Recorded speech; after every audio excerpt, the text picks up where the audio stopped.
Gujarat bulletin ન્યૂઝમાં આપનું સ્વાગત છે। લીલિયામાં રેતી માફિયાઓ સામે તવાઈ મામલતદારનો મધરાતે સપાટો। અમરેલી જિલ્લાના લીલિયા તાલુકામાં રેતી માફિયાઓ સામે રેવન્યુ અને પોલીસ વિભાગે સંયુક્ત રીતે મોટી કાર્યવાહી હાથ ધરી છે। જિલ્લા કલેક્ટરની સૂચનાના આધારે ગેરકાયદેસર રેતી ચોરી કરતા તત્વો સામે કડક અભિયાન શરૂ કરવામાં આવ્યું છે। મોડી રાત્રે લીલિયા તાલુકાના પુતળિયા ગામ નજીક દોડા પાડતા રેતી માફિયાઓમાં નાસભાગ મચી હતી। શેત્રુંજી નદીમાંથી ગેરકાયદેસર રેતી ભરી આવતા ડમ્પરોને ફિલ્મી અંદાજમાં પીછો કરી કાર્યવાહી કરવામાં આવી હતી। કાર્યવાહી દરમિયાન એક રેતી ભરેલું ડમ્પર જપ્ત કરવામાં આવ્યું હતું, જ્યારે 4 ડમ્પરના ચાલકોએ રેતી ખાલી કરીને ભાગવાનો પ્રયાસ કર્યો હતો। જો કે લીલિયા ઇન્ચાર્જ મામલતદાર ગોસાઈ એમપીઆઈ સાળુંકેના માર્ગદર્શન હેઠળ અલગ અલગ ટીમોએ ડમ્પરોને રોકી મામલતદાર કચેરી ખાતે સીઝ કરવાની કાર્યવાહી હાથ ધરી।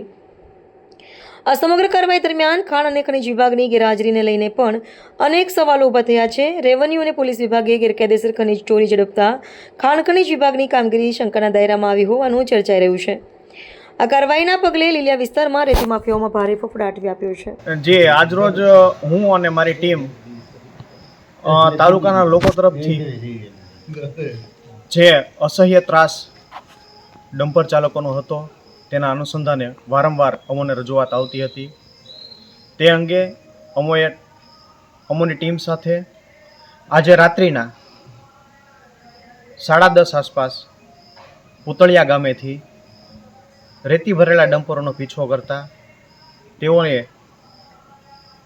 ત્યાં ગામની અંદર શેરીઓમાં ડમ્પરો સંઘરી દઈ અને લોકો નાચી છૂટ્યા હતા। ત્યારબાદ અમારી ટીમે દરેક શેરીમાં ઊભા રહી અને દરેક ડમ્પરને એક જણાએ કોર્ડન ઓફ કરેલ।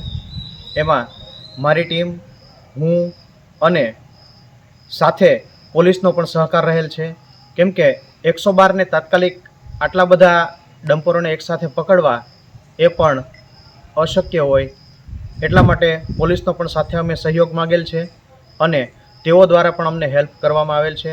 આજરોજ અમે કુલ 5 ડમ્પરો પકડેલ છે, જેમાંથી એક રેતી ભરેલું છે અને બાકી અમારી ટીમને જોઈ બીજા ડમ્પરો ખાલી કરી નાખેલ હતા।